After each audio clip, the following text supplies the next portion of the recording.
고린도서 15장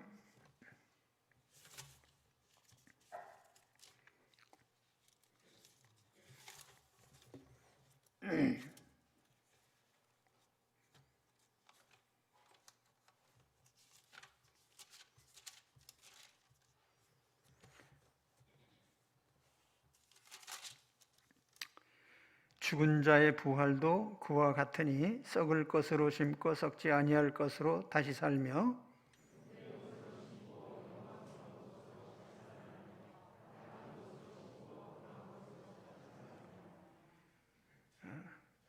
같이 옵니다. 육의 몸으로 심고 신령한 몸으로 다시 살아나느니 육의 몸이 있은즉 또 영의 몸도 있느니라. 아멘. 오늘 부활절입니다. 그리스도인에게는 최대의 명절입니다. 역사적으로 보면은 성탄절보다도 먼저 이 부활절을 지켰습니다. 사도 시대부터 지키던 절기가 부활절인데 오늘 우리 달력을 보면 매 주일날이 첫 번째 와 있고 일곱 번째가 토요일로 되어 있는데 구약적으로 보면은 마지막 날이 안식일이었어요. 그런데 사도들은 매주 첫째 주일날을 예배일로 지켰습니다. 요한계시록 1장 10절에 보면은 주의 날 테쿠리아케 헤메라라고 했는데 The Lord's Day입니다. 주님의 날. 그래서 사도들은 주님이 부활하신 날, 바로 매주의 첫째 날을 하나님을 경배하는 날로 그렇게 지켰어요. 그래서 사실 매주일은 부활절이라고 할 수 있습니다. 부활을 기념해서 지키는 절기이기 때문에요. 고린도전서 15장은 성경 전체를 통해서 가장 방대한 부활의 논문이라고 할 수 있습니다. 그 중에서도 오늘을 부활할 몸을 중심으로 해서 말씀을 나누려고 합니다. 우선 고린도전서 15장 전체의 내용을 보면은 앞부분에서는 그리스도 부활에 대해서 얘기를 하고 뒷부분에서는 성도 부활에 대해서 얘기를 합니다. 사도 바울은 부활에 대해서, 예수님의 부활에 대해서 어떤 인식을 하고 있었을까? 우리가 세 가지를 고린도서 15장을 요약할 수 있는데, 첫째로는 예수님은 성경대로 죽으시고 성경대로 살아나셨다. 그래서 3, 4절에 그렇게 말씀을 하죠. 성경대로라는 말은 하나님의 계획대로라는 뜻이에요. 하나님이 예수 그리스도의 죽으심과 부활을 벌써 만세전에 계획하신 거예요. 예수님의 죽으심이나 부활이 어떤 인간적인 각본이나 돌발적인 그런 사건이 아니라는 거예요. 하나님께서 오래전에 정하시고 계획하신 결과입니다. 구약 성경에 보면은 우리 그리스도의 부활을 얘기하는 여러 가지 예표적인 말씀들이 있는데, 예를 들면 호세아 6장 1절 2절에 보면 오라 우리가 여호와께로 돌아가자. 여호와께서 우리를 찢으셨으나 도로 낫게 하실 것이요 우리를 치셨으나 싸매어 주실 것임이라. 여호와께서 이틀 후에 우리를 살리시며 셋째 날에 우리를 일으키시리니 우리가 그의 앞에서 살리라. 시편 16편 8절에서 10절 말씀을 보면은 내가 여호와를 항상 내 앞에 모시며 그가 나의 오른쪽에 계심으로 내가 흔들리지 아니하리로다. 이러므로 나의 마음이 기쁘고 나의 영도 즐거워하며 내 육체도 안전히 살리니 이는 주께서 내 영혼을 수월에 버리지 아니하시며 주의 거룩한 자를 멸망시키지 않으실 것임이니이다. 주께서 생명의 길을 내게 보이시리니 주의 앞에는 충만한 기쁨이 있고 주의 오른쪽에는 영원한 즐거움이 있나이다. 그래서 육체의 안전한 거처에 대해서 말씀을 합니다. 이사야서 53장은 우리가 잘 아는 대로 그가 찔림은 우리의 허물 때문이요 그가 상함은 우리의 죄악 때문이라. 그가 징계를 받음으로 우리는 평화를 누리고 그가 채찍에 맞음으로 우리는 나음을 받았도다. 그래서 여기 주님의 찔림과 상함, 징계, 채찍, 죽으심 이런 걸 말씀했는데 또 10절에 가서 보면은 여호와께서 그에게 상함을 받게 하시기를 원하사 질고를 당하게 하셨은즉 그의 영혼을 속건제물로 드리기에 이르면 그가 씨를 보게 되며 그의 날은 길 것이요 또 그의 손으로 여호와께서 기뻐하시는 뜻을 성취하리로다. 그가 자기 영혼에 수고한 것을 보고 만족하게 여길 것이라. 나의 의로운 종이 자기 지식으로 많은 사람을 의롭게 하며 또 그들의 죄악을 친히 담당하리로다. 그래서 주님의 십자가의 대속과 또한 그 결과로 올 영원한 삶에 대해서 말씀을 하고 있습니다. 그래서 성경대로 예수님께서는 하나님의 세우신 계획대로 십자가에서 죽으셨고 또 성경대로 다시 살아나셨습니다. 두 번째로 예수님의 부활은 수많은 목격자들에 의해서 증거된 역사적 사실입니다. 그래서 사도 바울은 예수 그리스도의 부활에 대해서 증거하면서 그것은 사람이 교묘히 지어낸 얘기도 아니고 우리가 직접 눈으로 보고 듣고 전한 내용이다. 그러면서 이 고린도전서 15장에서도 얘기를 합니다. 베드로 사도에게, 12제자에게, 500의 신자들에게, 사도들에게, 또 바울에게 나타나 보이셨다.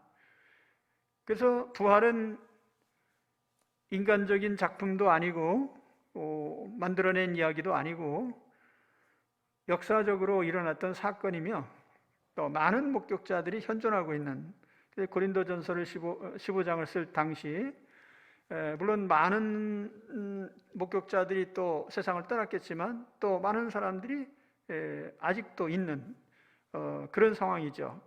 그래서 사도 바울은 예수님의 부활에 대해서 부활은 역사적인 사실이라는 점을 얘기를 합니다. 그 다음에 세 번째로 예수님의 부활은 성도 부활의 보증이고 성도 부활의 예고이다, 이런 의미로 말씀을 합니다. 예수님만 부활하시려고 부활하신 게 아니고 사실은 예수님 부활하심으로써 우리 또한 부활시키시기 위해서 주님이 먼저 살아나셨습니다. 구약 예언 중에 성도 부활의 가장 생생한 기록은 에스겔 37장이죠. 하나님께서 에스겔 선지자에게 환상을 보여주셨어요. 골짜기에 뼈가 가득하고 해골이 가득한데 그 장면을 보여주시면서 선지자에게 묻습니다. 이 뼈들이 살아나겠느냐?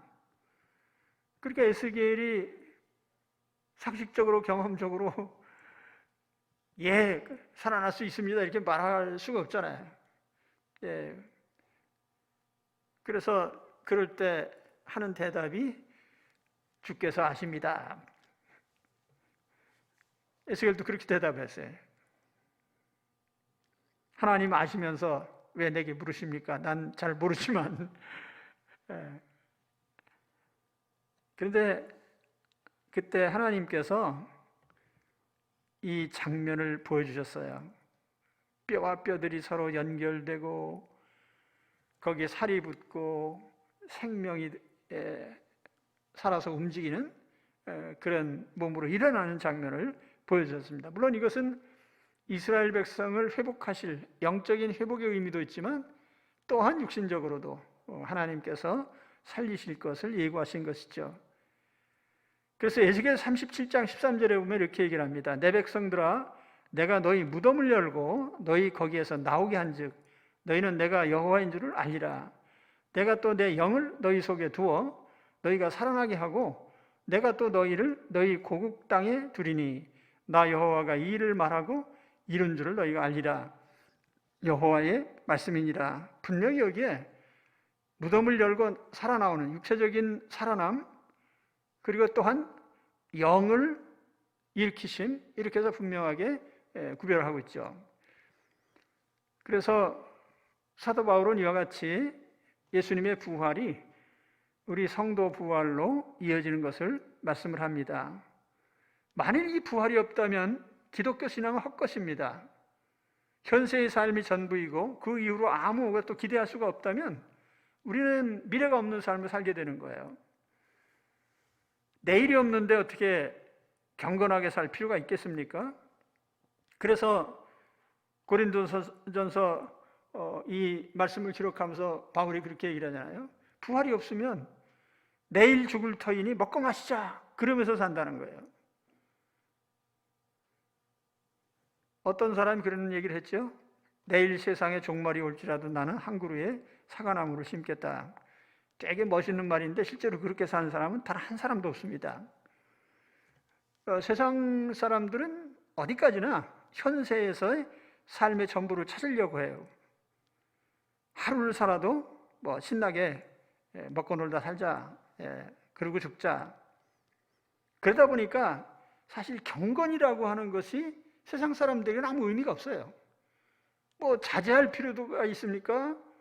죄 짓지 않으려고 애를 쓸 필요가 있습니까? 그러다 보니까 세상 사람들이 사는 거 보세요. 남의 돈 내 돈 가리지 않고 막 끌어다 쓰고 이 사람 저 사람 치고받고 싸우고 남이야 죽든지 말든지 남한 자 살려 하고 이게 부활이 없고 내일이 없는 사람들의 삶의 모습이에요.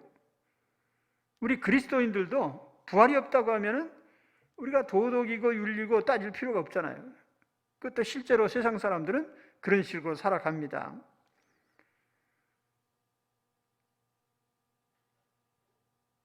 그래서 부활은 우리 그리스도인들이 현실을 살아가는 데 있어서도 절대적인 영향력을 미치는 거예요. 우리가 부활이 있고 내일이 있으니까 현재를 견디기도 하고 죄와 싸우기도 하고 바르게 살려고 애쓰는 것이죠. 그리스도의 말씀을 믿고 따르려고 애쓰는 거예요. 그래서 부활이 없다면 사실은 기독교 신앙은 죽는 거죠. 아무 의미가 없는 그런 신앙이 될 것입니다. 그리스도 부활은 인류 부활의 첫 열매입니다. 우리는 그리스도 안에서 부활을 약속받고 있습니다. 그래서 우리는 현세의 삶이 전부인 것처럼 살면 안 되죠. 부활할 사람답게 살아가야 합니다. 오늘 우리 그리스도인들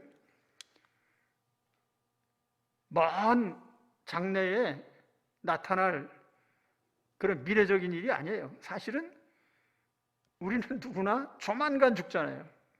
조만간.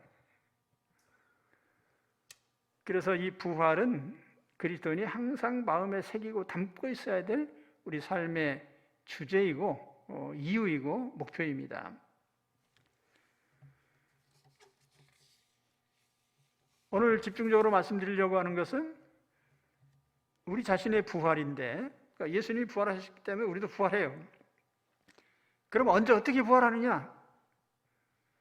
부활의 시기에 대해서는 성경이 분명히 말씀하죠. 세상 종말에 주님이 다시 오실 때에 우리 모두가 부활한다고 말씀합니다.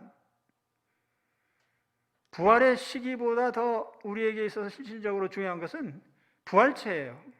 장차 우리가 어떤 몸으로 부활할까? 멋진 청년기의 모습대로 부활을 할까? 아니면 유아기의 모습일까? 아니면 노년기의 모습일까? 여러분 일생에 어떤 모습으로 부활하고 싶으십니까? 미리 신청하시기 바랍니다.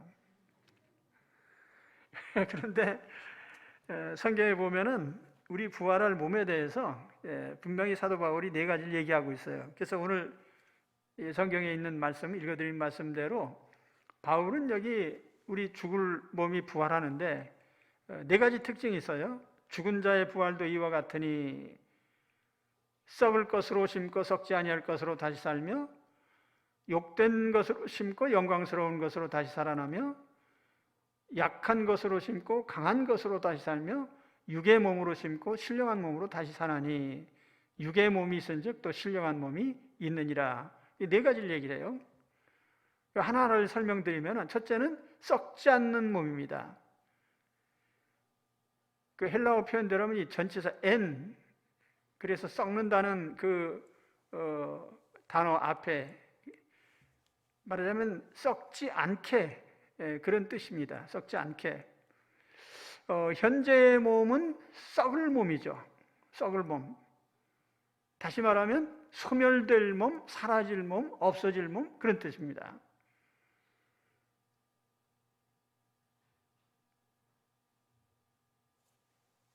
아무리 건강관리를 잘 한다 해도 현재의 몸은 소멸됩니다.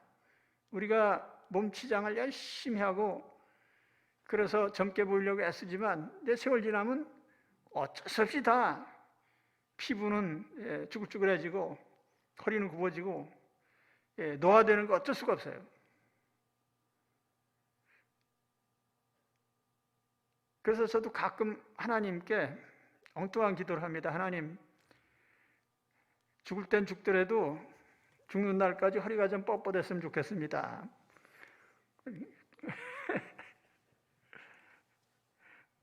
얼굴이 청년기처럼 아주 팽팽하게 해주세요. 이건 너무 과한 기도겠죠. 아무튼 현재의 몸은 사라질 몸이에요. 흙으로 돌아갈 몸. 멀지도 않아서요. 조만간.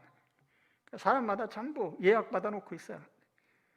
그러니까 여러분 굳이 너무 이 사라질 몸에다가 투자 많이 할 필요 없습니다.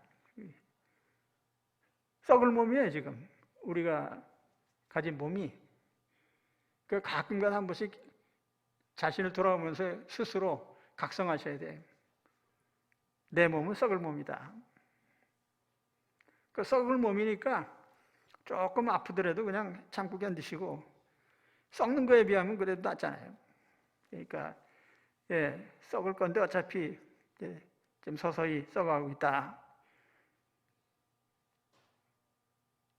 근데 우리가 다시 받을 몸은 썩지 않는 몸이에요. 사라지지 않는 몸, 영원한 몸이죠. 변질되지 않는 몸이에요.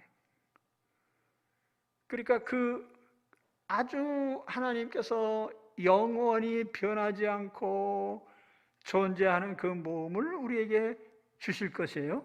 그러니까 우리 현재의 몸은 반납하고 새 몸은 썩지 않는, 사라지지 않는, 소멸되지 않는 그런 몸이다. 그 몸을 받을 것을 기대하시기 바랍니다. 두 번째로는 영광스러운 몸이다. 엔독세, 독사란 말은 영광이란 글로리 혹은 아너. 그 욕된 몸이라고 하는 건 뭐냐면 그 헬라어 단어를 보면 아티미아라고 했는데, 티메란 말이 감나간다, 가치가 있다 그런 의미인데 거기에 부정접두사 알파가 붙어서요. 그 아티미아라고 했는데 불명예스러운. 사실 이것은 그 당시에 이 단어가 어떻게 쓰였냐면은 시민권을 박탈당하는 상태를 나타냈다고 그래요. 그러니까 불명예스러운 거예요. 수치스러운. 그래서 영어 성경은 대부분이 디스아너. 현재의 몸은 수치스러운 용도로 쓰여요. 이게 불명예스럽다는 것은 뭘 말하냐면은 명예롭지 못한 곳에 내 몸이 현재 쓰여지고 있다 그 말이에요. 예를 들면 성범죄의 도구가 돼요. 그 성범죄를 짓고 명예로울 수는 없잖아요.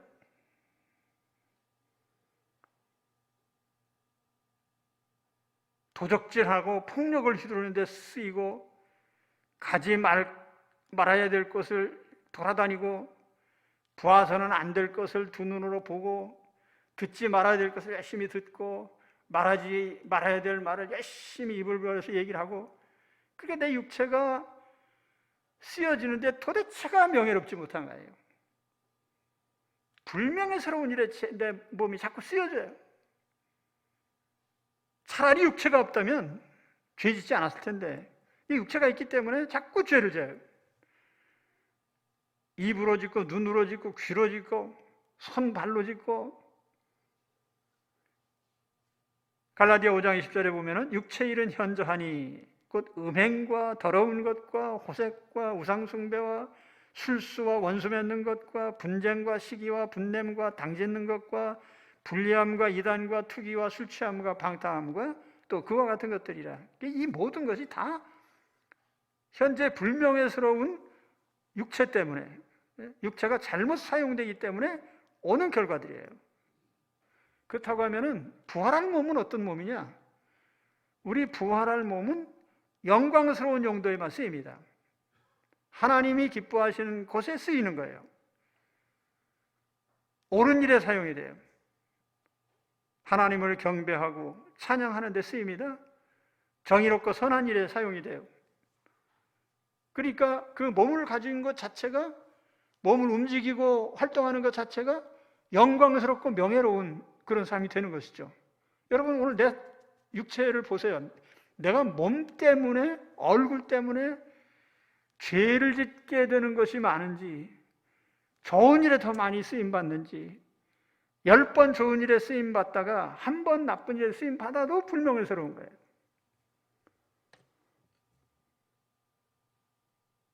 뭐 요즘 선거철이다 보니까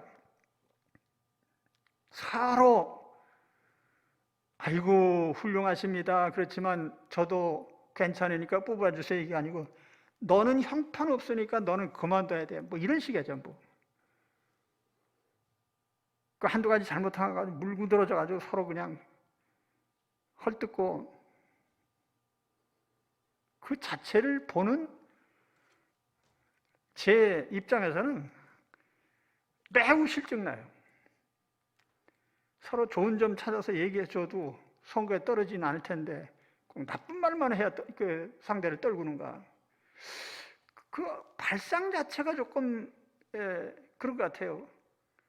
상대를 칭찬하면 내가 망하는 줄 알아요. 이게 뭔 얘기하는 거야 지금은? 불명예스러운 용도로 자꾸 쓰인단 말이에요. 자기 몸이 명예로운 용도로 쓰이지 않고 차라리 말 안 하면 좋은데 말할수록 불명예스러워져요. 움직이지 않으면 차라리 명예로울 텐데 움직이니까 더 불명예스러워져요.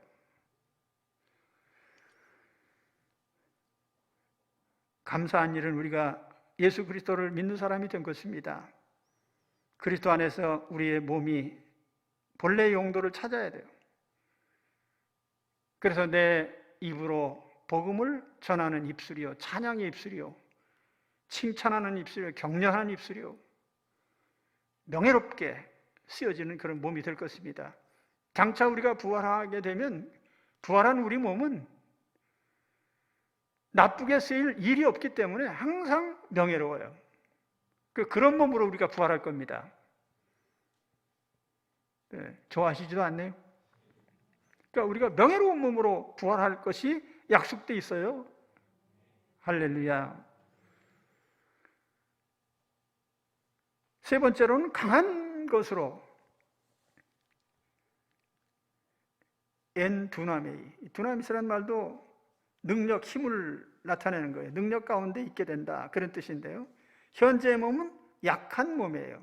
예. 아스테네이아. 연약한, 힘이 없고 병약한. 우리는 이 세상을 사는 동안 항상 병들까 걱정합니다. 사고 나서 다칠까 걱정하고 우리 눈에 보이지도 않는 바이러스나 세균에도 우리는 약해요. 감기에 넘어지고 피곤하면 쓰러지고요. 그래서 전국의 병원 문턱이 달아빠지죠. 우리는 이 세상 사는 동안 항상 약한 육체에 시달려요. 그런데 우리 부활할 몸, 장차 우리가 받을 몸은 어떤 몸인가? 이런 것하고 전혀 상관없어요. 모든 걸 다 이겨요. 그래서 강한 몸, 파워가 넘치는 몸이 되는 거예요. 어떤 질병이나 어떤 사고도 이길 수 있어요. 노화와 상관없이 살아갈 수 있습니다. 그러니까 지금 잘 팔리는 화장품이 뭐예요? 안티에이징 아닙니까? 노화를 막아주는. 노화를 한번 막아봐요. 막아지나. 속에서부터 늙어지는데 뭐 어떻게 겉으로 막겠어요, 그걸. 그런데 주님이 주시는 몸은 강한 몸이에요. 그래서 영원히 어떠한 것에도 손상을 받지 않는 그런 몸입니다. 그런 몸을 우리가 받을 거예요. 기뻐하시기 바랍니다. 지금 몸 때문에 걱정하지 마시고요. 장차 좋은 몸 받을 거 생각하면 잠도 안 오게 기뻐요. 그죠? 예, 현재의 몸이. 내가 어쩌다가 이렇게 늙은지 모르겠습니다. 내가 늙은 거를 나는 의식하지 않는데 다른 사람들이 보면 날 보고 어르신이라고 그래. 난 그 말이 제일 듣기 싫은데 어르신 아니거든. 내가 아직도 청년이지. 그러나 노화된 객관적 사실을 우리는 부정할 수 없습니다.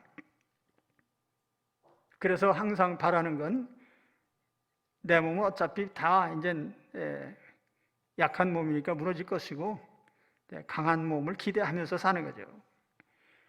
네 번째로는 신령한 몸이에요. 현재의 몸은 육의 몸 이렇게 얘기합니다. 이 소마 푸스케라는 단어를 썼어요. 푸스키콘, 푸스케라는 말. 그래서 이 구절을 영어 성경에 보면 피지컬 바디라고 그랬어요. 물리적인 몸, 물질적인 몸.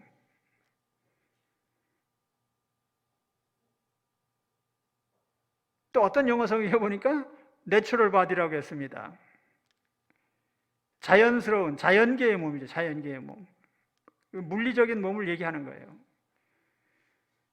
자연계의 몸이라고 하는 것, 물질적인 몸이라고 하는 것은 시간과 공간의 제약을 받는 뜻이에요. 그래서 때가 되면 변하고 굶주리면 움직이지 못하고 붙잡아 가두면 도망칠 수 없는 그런 몸이죠. 그러나 부활체는 신령한 몸, 영적인 몸이에요. 스피리추얼 바디예요. 시간 세계의 제약도 공간의 제약도 받지 않습니다. 시간이라고 하는 거 우리가 극복할 수 없는 존재로 인식하고 있는데 천재 아인슈타인이 시간도 흐르지 않을 수 있다는 것을 물리학적으로 증명했어요. 하나님은 우리에게 이 시간과 공간을 초월할 수 있는 그런 몸을 주십니다.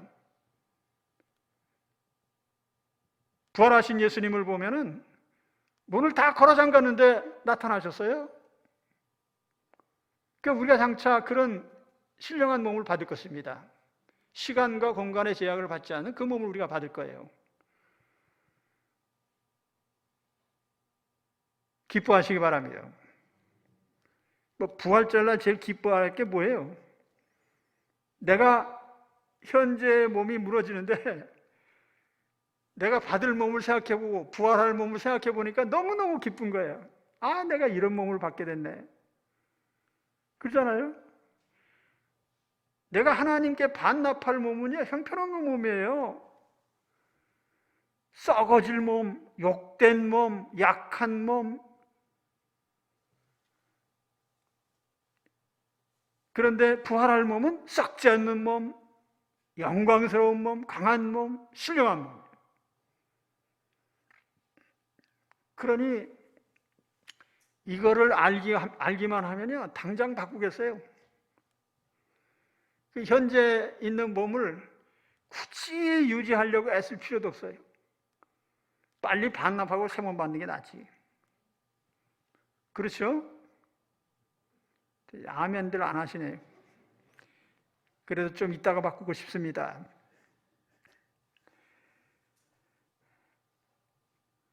그래서 확신 가지고 사셔야 돼요.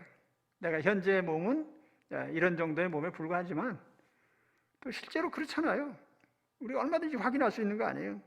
그런데 주님이 약속하신 몸, 부활하신 몸을 보니까 강하고 신령하고 영광스럽고 썩지 않고 소멸되지 않는 그 몸으로 주님이 부활하셨어요. 우리도 그렇게 될 것입니다. 그래서 우리는 이 부활할 몸에 대한 그림을 가지고 있어야 돼요. 사도 바울이 왜 이렇게 자세히 얘기했을까? 아마 박해시대 성도들은 죽는 것에 대한 두려움이 컸을 겁니다.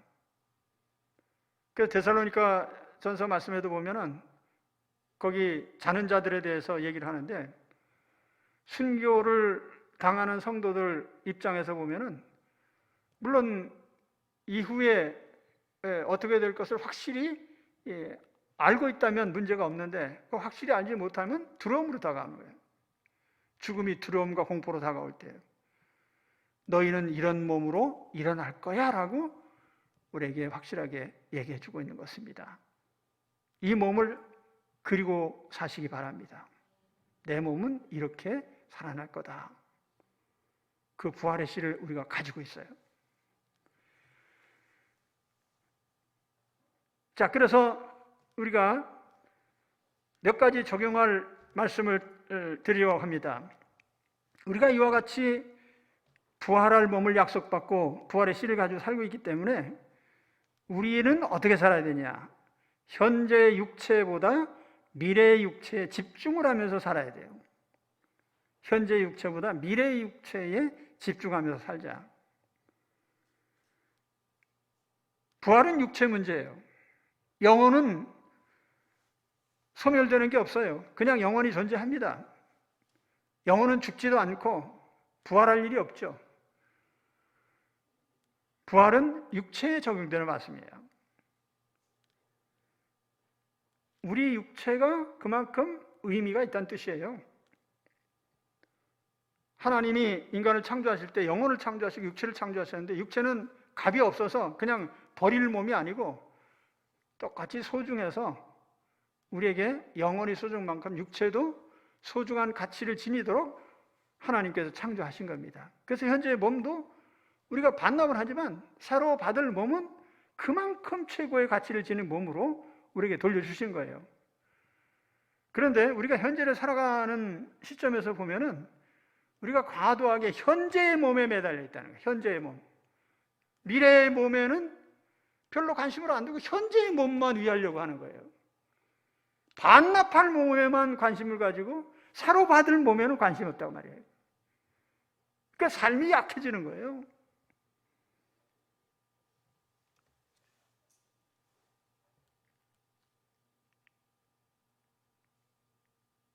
대부분의 사람들이 노후 걱정하면은 육체 부지하는 걱정을 하지 영혼 걱정하는 사람 없어요. 100%다 육체 걱정이죠. 뭘 먹고 사나, 어디서 사나, 체면 치료하는데 돈이 얼마나 드나, 어떤 옷을 입고 어떤 집에 살아야 되나, 그게 육체 문제죠. 난 지금까지 노후 준비에 대해서 수없이 많이 들어봤는데 노후의 의식주 문제를 걱정하는 건 많이 들어봤어요. 노후의 영혼 문제 때문에 고민하는 사람을 한 번도 본 적이 없어요. 예수 믿는 사람 중에도요, 내가 노후에 내 영혼이 어떻게 되나 그거 걱정하는 사람을 내가 본 적이 없다고요. 가만히 보니까 나도 걱정 안 해요. 사실은 우리 어제나 오늘이나 영원토록 우리에게 정말 소중한 것은 우리의 영적인 부분이죠. 영혼이 잘 돼야 되고 만사가 영혼이 잘 되는 데서 오는 거 아니에요.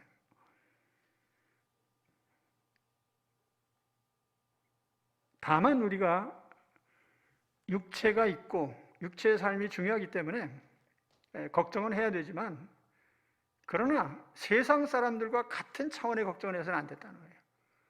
세상 사람은 현세가 전부인 줄 알고 살고 있기 때문에 당연히 현세의 육체에 매달리는 거예요.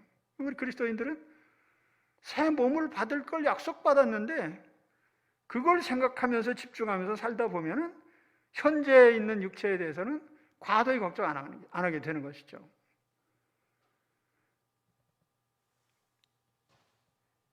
자, 우리 몸은 잠시 후면 사라져요. 죽어서 태워지거나 땅에 묻히거나 곧 썩어서 없어지는 거 마찬가지예요. 너는 흙이니 흙으로 돌아갈 것이니라. 항상 이거 마음에 새겨두세요. 전라도 사람들이 가끔 애들한테 뭐 칭찬과 격려라고 할까요? 예, 썩을 놈. 예. 근데 참 진리예요, 그게. 세상에 썩지 않을 놈이 어디 있어? 다 썩을 놈이지. 예. 근데 사실 우리는 썩을 몸을 가지고 살아요. 그러다 보니까 여기다 너무 투자하면 그건 멍청한 짓이죠. 현재의 몸에 과도히 투자하는 것은 영혼의 삶을 악화시키고 삶의 품위를 떨어뜨리는 삶이 되는 거예요. 반대로 현재의 몸을 기꺼이 반납하고 서로 받을 몸에 집중하면서 살면 어떤 유익이 옵니까? 첫째는 죽음을 두려워하지 않게 되는 거예요. 죽는 문제 때문에 걱정하는 일은 물론 걱정은 조금 하긴 하지만 과도하게 걱정은 안 해요. 하나님이 부르실 날이 됐나 보다. 그죠? 그 죽음을 걱정하지 않고 산다는 것보다 더 큰 은혜가 어디 있겠습니까? 하나님이 야, 네 몸 좀 반납해. 그러면 네, 그러죠. 그 죽음을 두려워하지 않고 사는 이 은혜 가운데 사시기 바랍니다. 또 한 가지 유익은 뭐냐면 육체 때문에 많은 시간과 물자들을 소모하지 않게 되는 거예요. 인생은 길지 않습니다. 아주 짧아요. 그렇기 때문에 우리의 짧은 생애를 어떻게 하나님이 주신 시간들을 유익하고 기쁘게 살 것인가? 하나님이 기뻐하시고 영광스러운 삶이 될 것인가? 생각해 보면 현세의 육체에 집중하다 보면은 뭔가 자꾸 필요 없는 소모를 하게 돼요. 예를 들면 재산을 지키려고 애쓴다든지. 근데 60대, 70대 넘어서 보면은 이제는 가진 것을 없애야 될 시기라고 저는 생각해요. 계속 끌어안을 시기가 아닌 거예요. 언제든 하나님 부름을 받을 수 있거든요. 그러니까 가지고 있는 것을 기꺼이 쓰셔야 돼요. 기꺼이. 얼마나 가지고 있다고 쓰나.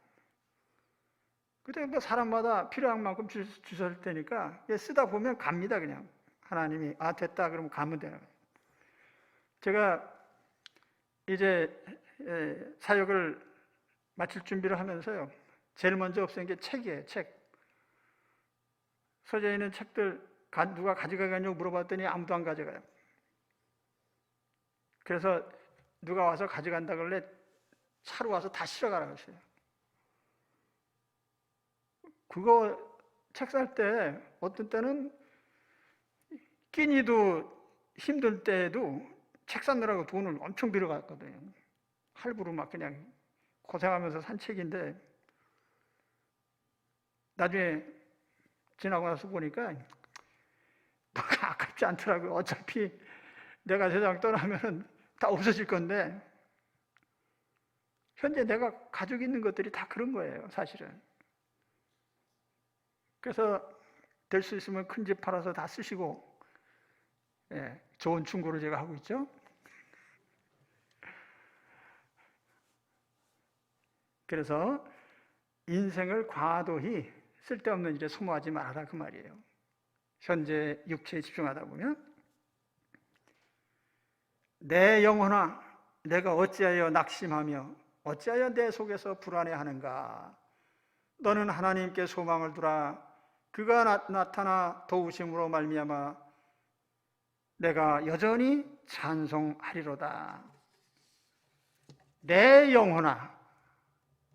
그래서 자기 자신의 영혼을 살피는 자가 참 하나님의 자녀이고 행복한 삶을 사는 사람들이에요. 그래서 성경 읽다 보면 내 영혼아 이렇게 부른 사람은 아주 은혜로운 사람이죠.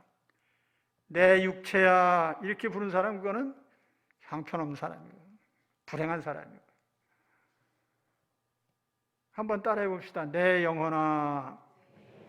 우리 항상 그렇게 불러야 돼. 내 영혼아. 내 영혼에 관심을 가요. 영혼이 잘 되기 힘들어요.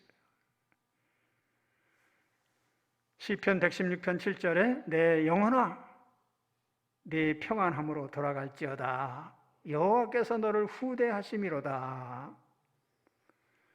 자, 마무리해드립니다. 부활 소망을 가지시기 바랍니다. 사도들은 부활 소망 때문에 다 목숨을 기꺼이 바쳤습니다. 사도 바울은 부활 소망 때문에 복음을 전하고 고난을 받고 두려워하지 않으면서 살았습니다. 앞으로 우리는 이 세상에 몇 날을 더 살지 모릅니다. 그러나 언제까지 살든지 현재 가진 우리의 몸은 하나님께 반드시 되돌려 드려야 되기 때문에 우리는 새로 받을 몸, 거기에 집중하면서 그 몸에 기대를 걸고 이 부활 소망을 가지고 사셔야 됩니다. 그래서 이 부활 소망 가운데 현재의 죽음을 두려워하지 않고 부활 소망 가운데 쓸데없는 일에 인생 낭비하지 않고 하나님께 은혜로운 삶을 사시는 우리 성도 여러분이 되시기를 주의 이름으로 축원합니다. 기도하겠습니다.